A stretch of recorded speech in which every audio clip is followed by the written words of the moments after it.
Comfy? Not really. Chair all right and stuff? This stool's a bit rickety, not very comfortable, I'll be honest. I just made you some really nice coffee. How was the coffee? Yeah, the coffee was alright. Shame about the stool. I'm kind of the interviewer though. Oh. Mum! Something from the mix cave. Tales from the mix cave. Yeah, there you go. The only thing is that's it then. That's what you're calling it forever. So I mean, if something you're happy with, I can change it. Hello everyone, I'm Mark Roberts. Welcome to my YouTube station. This is Tales from the Mix Cave Part 1 with Mikey Demus. Yeah, how's it going, dude? It's going very well, thank you. Thanks for having me in the mix cave. Yeah, cool. Part 1 as well. Part 1, very first. I'm breaking the cave's cherry. Oh, yeah.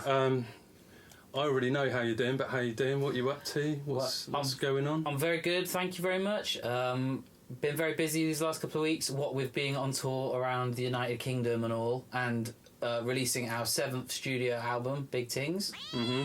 Yeah, it's gone very well, and just got done, big UK tour, back to do a load of festivals across Europe. Busy, and doing stuff for YouTube, like this thing right here, right now. Yes. Speaking of which, I hear you're starting a YouTube channel, have a YouTube channel going. I am beefing up my YouTube channel. Currently, as we speak, yes. Wicked. What sort of stuff are you going to be doing? Going to be doing loads of behind the scenes stuff with Skindred. Going to be doing some interviews with people I meet on down the trail because I meet a lot of people, and going to be doing some gear showcasing, gear reviews, stuff like that. Just basically what I get up to with myself when no one's watching. I'm going to let people watch. Oh dear. Yeah, it could get really horrible actually. So yeah. Yeah. Really gnarly, sort of X-rated stuff. X-rated. No exposed gore. Genitals. Genitals. Is it genitals or genitalia? I don't know. I would say genitalia because it sounds more funny. But I think genitals is probably... Genitals sounds more childish. I don't know. Genitals. Cool. So we've known each other for a long time. I'm not going to lie. Too long, probably. Long old time, mate. It's probably... I think I've known you for about 25 years. It's not that long. Well, no, maybe not. I think it's like 15 years. I think we've known each other for probably about... No, it's longer than that. I've been in the band for 15 years, mate. College, 20 years. It's got to be 20 years. Let's not worry. We've known each other a long time. I think me and you met in about 1997. Yeah, 98 or something. So after I left school. I think I left school in 98. So nearly 20 years. Almost 20 years. 2 decades, people. Imagine 2 whole decades. Mark and Mike, 20 years on. Together we did actually do this exact thing pre-YouTube before... Yeah, we're going to compare the footage when we first met. We'll compare the footage of this to that then. Well, we didn't have cameras then, man. So there wasn't actually any footage. But we did, you know... It's in here. Usually when I meet people, I tend to just do an interview. Always have done, really. Just to see if they're, worthy of being in your circle. Yeah. I mean, this is the first interview that you've seen that I've done, that you've seen, but it's not the first one that I've done. I interview everyone. As standard. They'll tell you that, won't they? That's part of your vibe. Yeah.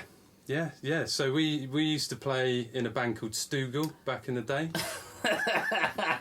Was it Stoogle? Stufa. Close. Yeah. Yeah, that's true. We were in a band together for about 5 years or so. You and me, a couple of other cats. And yeah, that's how we cut our teeth on rock and roll. Would you say I inspired most of what you do now? Do you know what? In all seriousness, you're a part of the tapestry of my life. Absolutely right. Because when we met, you played guitar in a band, and I played guitar a bit. And then just like that, you went. I was looking for someone to play drums, and you just went, "I'll play drums. I'll just figure it out." And 5 minutes later, you had a drum kit, and you figured out how to play drums. So fair play. Not a lot of people would do that. It's a good thing I did that, really, because I'm a terrible guitarist to this day.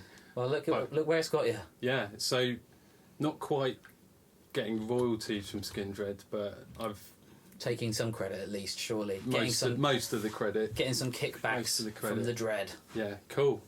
And we actually had. I was thinking about this last night when trying to think about what the devil to talk about. We probably had our first. Well, I think it was my second studio experience and your first studio experience, wasn't it? Yeah, first time I ever recorded in a studio was with you, and that was in Oxford, right, in a place called Warehouse Studios. When we were kids, we were like... Steve Geezer Watkins. Steve Geezer Watkins. Big shout out to Steve Geezer Watkins out there. And we recorded about 4 or 5 songs. Yeah. And it was kind of... We were pretty ghetto. We didn't really know what we were doing. We were kids. No idea what we were doing. But it was a lot of fun, and I seem to remember the outcome being quite good. I was quite stoked on it. Yeah, at the time I thought it was amazing, and well, we were amazing. We were amazing. I've been playing drums a year. That's how amazing we were. And I had no idea about click tracks or anything like that, and I was so boozy that Steve quite rightly got me playing to an elaborate click track, which I think had all sorts of just like a rhythm to play to, but it got me through. And I also remember being mortified when he had to edit a drum fill. I was apologising to him and stuff, being like, "Funny, I'm really sorry, dude." I think you were saying to me earlier about how I got really weird about having to double track guitars or something. Yeah, you were like, "Am I cheating?" Like I thought it was cheating. I don't remember that at all, but I can kind of see what I meant. Yeah. So yeah, good to know. Well, you just don't know when you, especially like at that point in time. I think I would have been like 17 or something. I was just about driving. Yeah, right. To get us to the studio. I'd be interested to hear that actually. Those Stufa demos that we played back in the day. I'm sure they'd be quite interesting to listen to these days. I've got them on a hard drive somewhere. I must have. I was chatting to Ollie from Chemists. Yes. And we just happened to get chatting because he was recording with Jez Walton at my old studio. We shared a studio together. Mm-hmm. Jez Walton's also a really good producer. Big up Jez Walton. Yeah, we were chatting and figured out we had this past where he was also Oxford. Well, I'm not from Oxford, but we played a lot in Oxford, and he actually remembered Stufa. And no way. Yeah, and he amazing. And he sort of put 2 and 2 together and realised that you were in Stufa as well, which he's a big Skindred fan as well. So that's so funny. I'm sure I'll see those guys down the trail. I'll remind him about that. Yeah, yeah. No, he was genuine, and I dug the demos out back. This is probably about 3 or 4 years ago. I dug the demos out and played them. Did you listen to them? I think so. Yeah, I said I'd email to him because it was just a nostalgia trip. He's probably just being polite. To be fair, he's probably just did that thing when you listen back to something that you haven't heard for years and like, isn't this fun? But there's, I thought this was. I think it was probably quite cool to listen back to something you did 20 odd years ago as kids and be like, look how far you've come. Look at look at how we were having a crack, all that sort of stuff. Yeah, it was really fun. It's easy to write that stuff off, but I think the moral of the story, if there's any, is that you record bands for a living. I'm in a band for a living. We both do music in our own way. You play in bands. I do production stuff at home, that kind of thing. But everyone starts somewhere, and even back then, even 20 years ago, before Pro Tools was really a big thing. I know it's a big thing in your life and my life now, but then it was kind of 24-track hard disk style studio ADATs and stuff. Yeah, and you really had to put, like you still do now, I suppose, but you really had to put your faith in someone. When you went to a studio, you had to pick the right studio and the right person because they had to get your music. They need to understand the aesthetic, basically. In your experience, do you think that now there's more people you're working with who have a better understanding of recording techniques, production, that kind of thing? Do you reckon you deal with an equal amount of people who are totally green to it, totally uninitiated, or do you think there's a lot of people who know almost as much as you do? Or do you know what I mean? Do you find I think there's way more knowledge. Right. I think it's it's a different era, like where you can, I don't know, a 15-year-old can get a basic DAW going on their laptop and make like really good sound. Like it's scary sometimes what the sort of quality things people are producing before they even hit college, let alone university. Because I'm thinking back to when we recorded for the first time all those years ago, and neither of us were looking over anyone's shoulder going, what's he doing that? I had no idea I what thought any of the buttons did. I thought it looked all too complicated. Yeah, I barely knew what a guitar did, so the idea of what any of that recording gear was a bit terrifying and overwhelming and exciting all at the same time. Yeah, I turned down a college course because it had all this music technology, computers and stuff. So I wanted to do art, and it was art and music, and one of the main reasons I didn't go was because there was computers everywhere and wires and cables. I was like, no. It's a bit intimidating. Just want to play drums. Do you know what, though? I think that if you had maybe done that, gone down that route, it might have killed any kind of love you have for it, and you could end up, I don't know, working in a bank or something. I'm glad in general I didn't study music, because if it had done the same to me as art... There you go. Anyway. So, yeah, worlds apart from that, I guess with Skindred, you've recorded with some real top producers in some pretty amazing studios. We've been very fortunate. We've been all over different places to record, worked with loads of killer people. And, you know, we've worked with a real mix of technology as well, where we've worked in places that are super digital, we've worked in some places that are super analogue and untouched, you know, still the same way they were 30, 40 years ago, pretty much. And, yeah, and it's just been an amazing learning process, really. I'm not the kind of guy to just play the guitar and that's what all I do, and then sit back at the end and go, oh, isn't that fabulous? I'm kind of up in everyone's shit and kind of going, what are you doing there? What does that do? Da, da, da. And it's from doing that stuff that you learn about things like, you know, plugins, endless recording techniques, you know, engineering approaches, all that stuff. And you always come away from a session learning something. At least that's the way I feel. Yeah, I guess it's like you're in a really fortunate position because you get to glean techniques and knowledge off like people at the top of their game and see the real gear that's getting used, not just like the Waves emulation or whatever. Well, I mean, if you have like an aptitude or an interest in that, and I'm assuming that people watching this do, because it's the mix cave, it's Studio Tings, so, you know, why wouldn't you want to soak up that knowledge? I mean, the last record we just did with a chap called Lee Slater, who was engineering it, produced by James Lockery, who's done our last 4 records. But Lee Slater is a new to the team. He just did Big Tings with us. Big up Lee Slater. Big up yourself. Lee often works out of Air Studios in London, and Lee, for me, really made that record. He was up getting stuck into things that you thought you probably weren't allowed to touch. Right. We did. We were tracked for 10 days at Real World, which is Peter Gabriel's studios. Nuts. Absolutely incredible place. Most incredible place I've ever been. And Lee wasn't afraid to dig through boxes, plug stuff in, fix things, make things working. Because so many times when you go to a place where there's all this outboard, and generally you don't touch it because a lot of the stuff is done in the box. Yeah, of course, yeah. And we, you know, there's a fair bit of that going on, but they had 2 of everything you could imagine. So rather than imagining, oh, wouldn't it be good if we had that thing that did that? There's 2, you know, plug it in, it works. It was absolutely brilliant. It was like Starship Next Generation in that place, mate. It was absolutely amazing. Just Google some pictures of that place, and if you're in any way a studio nerd, you'll salivate. Even if you have no understanding of studios at all, just look at the control room. You're like, wow, that is a killer room. Just a nice place. It's an architect's dream, man. It's an amazing. The whole complex there is great. The residential side of things was brilliant. The team working there are great. You know, looking around Peter Gabriel's secret personal studio was. Does Peter know that you looked in his mix cave? He let us in, mate. He opened the door, put the kettle on. Yeah, he was very grateful that we wanted to come and check it out. Is it true that he's worn the same dressing gown for the last 10 years? That is a lie. Okay. What do you... I mean, you've already said you're quite hands-on. Like, what do you look for in a producer? Because you've worked with a bunch of people, but you've stuck with James. Like, what is it you like about that sort of... I think for us, we've done, our approach to recording has changed. It changes every time, and we do something different every time. We don't have one formula that we stick to. We've done records where we know exactly what we're doing before we go in, and it's a case of getting up good tones, good performances, bam, bam, bam, and it's like you're left with, you know, one thing. And then we've done other approaches where you go in knowing probably between 40 to 80% of what you're doing, and that remaining percentage of the unknown is equally terrifying and stressful, but that's the time where the magic happens, you know. And people like someone like James is really good at pulling out the. We went in mornings for Big Tings where we've got to record a brand new tune today.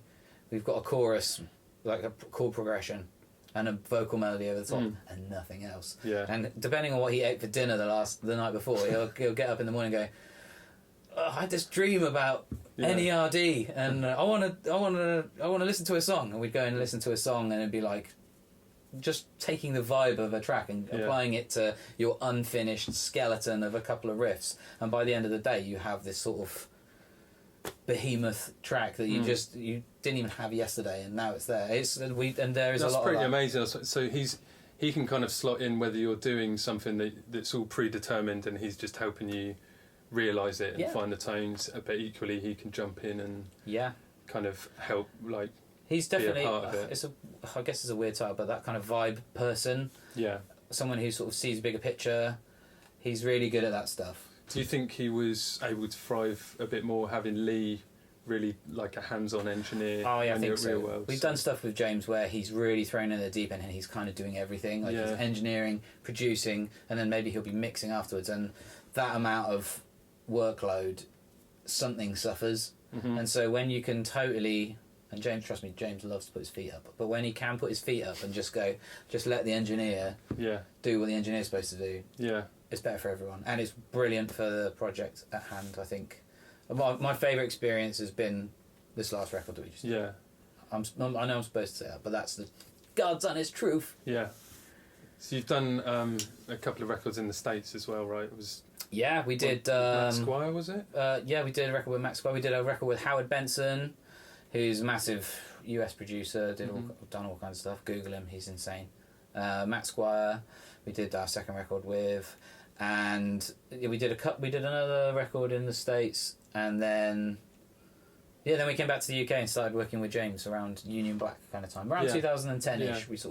We'd spent a lot of time in the States just because of the management we had, and things went a certain way, and we came back to the UK and sort of started again, and I think it was a real kick up the arse for the band. It was sort of the injection of Britishness that we were kind of lacking before that, I think. Well, the whole band seemed to take a bit of a, like, on English soil anyway, not English... British soil. Great Britain. Good God, God man. bless the Queen. Good Lord. Yeah, I think that you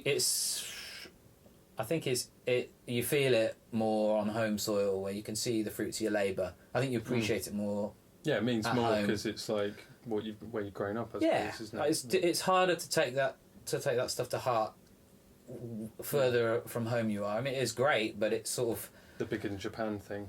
Exactly, it's great, but it's kind of surreal because it's harder to identify with 40,000 screaming fans who, like, when you feel like you're in somewhere that isn't home sometimes. You're appreciative for all of it, but it's something about walking down the street in Brighton, in London, in Oxford, and someone going, Mikey, and then it's like, oh my God, validation. It's working. Yeah. Oh, Jesus Christ. It was worth it. It's worth it. Yeah. Yeah, wicked. How do you find, like, I don't know, like, something I want to do with these interviews is just not, I don't just want to, not that we've really geeked out too much, but I don't just want to talk about geeky stuff, like, when I talk to people, because there's a million resources out there if you want to get really geeky on that stuff. Though we will sort of dip a toe in there, but, like, how do you find, I guess, being a professional musician, like, how do you balance life and... I guess it's just like the same for anyone else. You just have to find that balance in between being on stage, bringing that thing to the table, doing what you do, and then coming home and being like Family Guy. It's a weird one, you know. It is sometimes a bit weird to kind of flip between the two, but you know, I have big love for all the different aspects of my life, and sometimes when they come together, it's even better. Like, I love when my family can come see what I do live, and you know, because with the band we're all a giant family, and everyone knows we've been together almost 20 years, you know, so everyone's involved in each other's lives.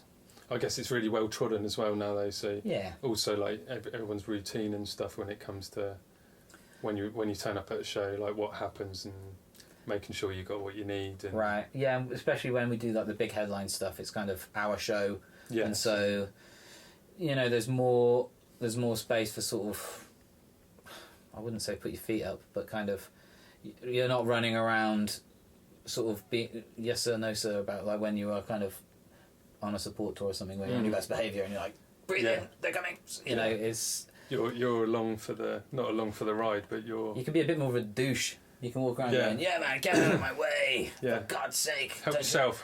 Yeah, enjoy it. Touch that, enjoy it, don't touch it, get out of my way. Seriously. Don't look him in the eye, he's coming. That kind of thing. Yeah, there's loads of that going on.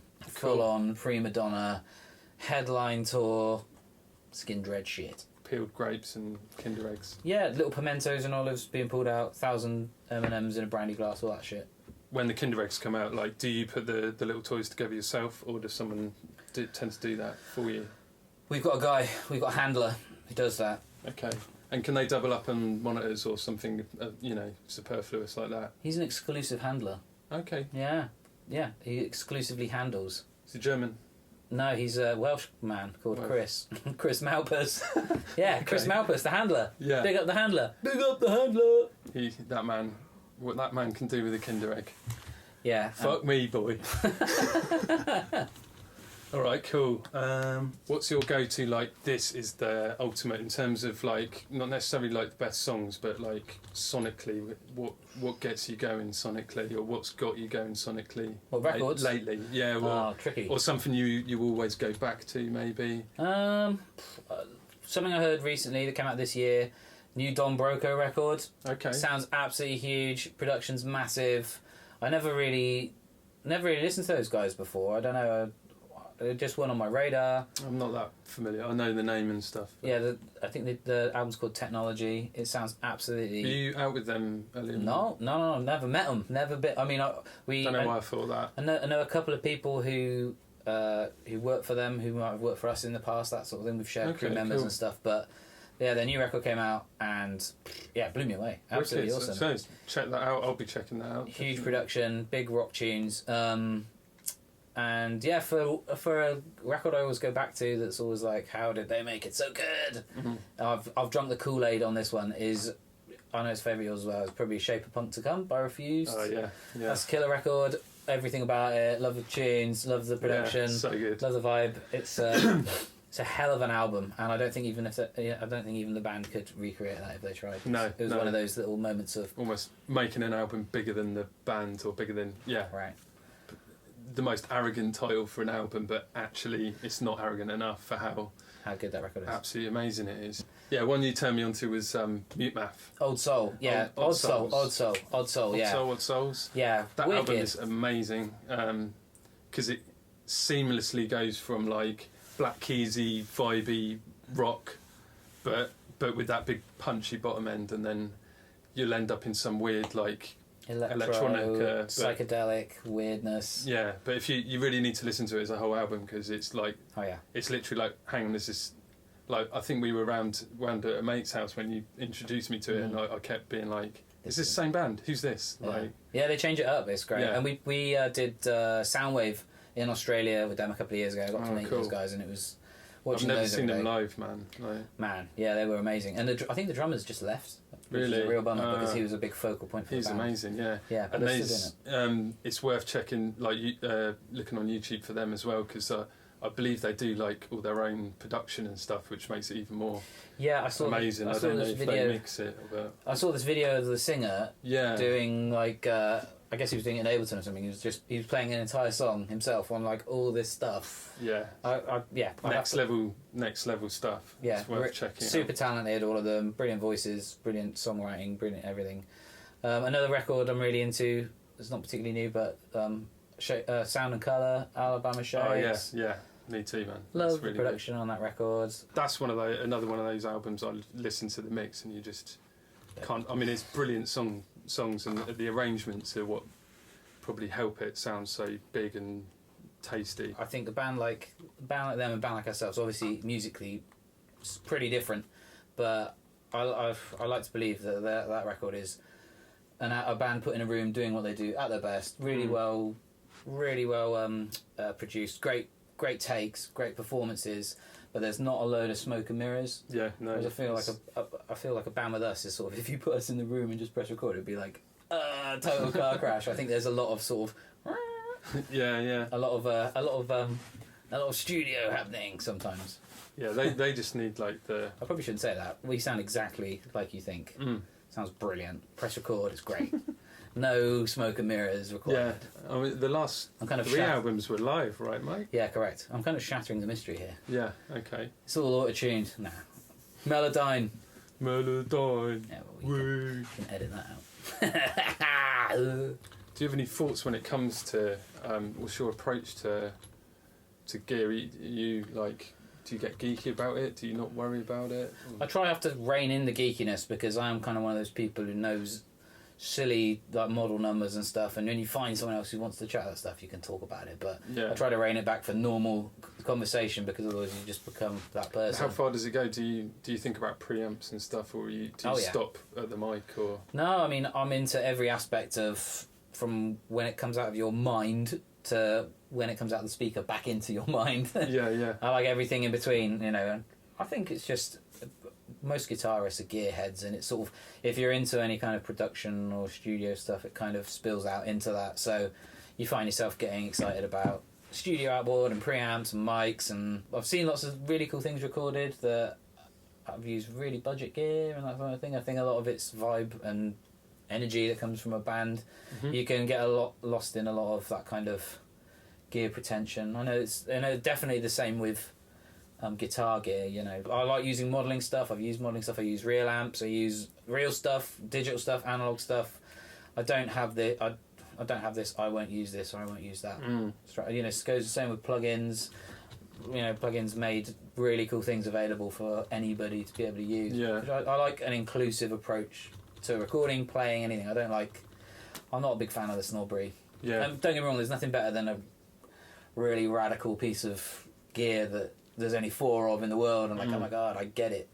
But I don't believe that you have to own a $30,000 Les Paul to be able to bring the goods. It's you know. I totally agree. I think that stuff's all well and good, but you can just get lost in it. And sometimes you hear stuff like, mates have played me something, and it might just be a demo, and you're just like, that, whatever it is, guitar sounds amazing, and they've just done it on a Focusrite Sapphire with a 57. You're like, wow, you know, it's the player. Even a shitty guitar, a good player is the most important thing.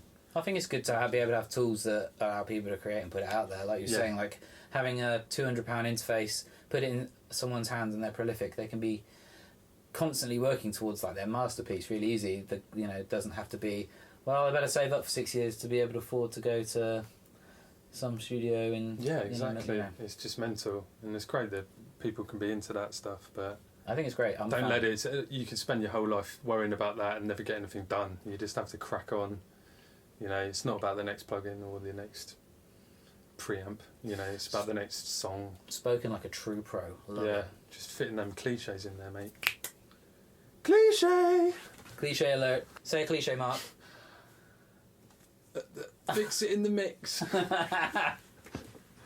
Fix me in the mix. Fix in the my mix. Cave. Fix my mix cave. That's a good one. Fix my mix. Fix my mix. That could be a feature that you do. Yeah, I'll do that, and that's when I fix someone's mix.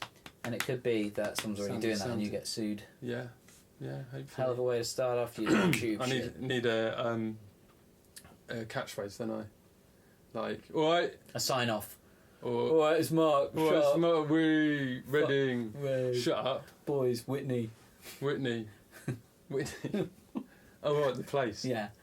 Thinking about Whitney Houston. No, but Whitney Houston. Rest in peace, Whitney. I could just say Whitney Houston every time I start a video. Whitney Houston. Whitney Houston. Right, here we go. Like a football chant. Yeah. Just say random dead female celebrity singer-songwriters. Yeah. I'm still searching for ideas at this point, so this is all... This is gold, mate. This is all gold. It makes it good if you just point both fingers at the camera after you say something. Makes it sound like it's something you meant to say. And I like going... past the camera. Can you go past the camera? I'm not going to break the fourth wall, Mark. I refuse. Everyone has to go past. Okay, so that's about it. Thank you for watching my YouTube station. I've been Mark Roberts, and this has been... Mikey Demus. Thanks, Mike. Thank you very much. I'm going to let go of your hand now. I'm going to let go now. What? This is weird. This is really weird. Oh, God!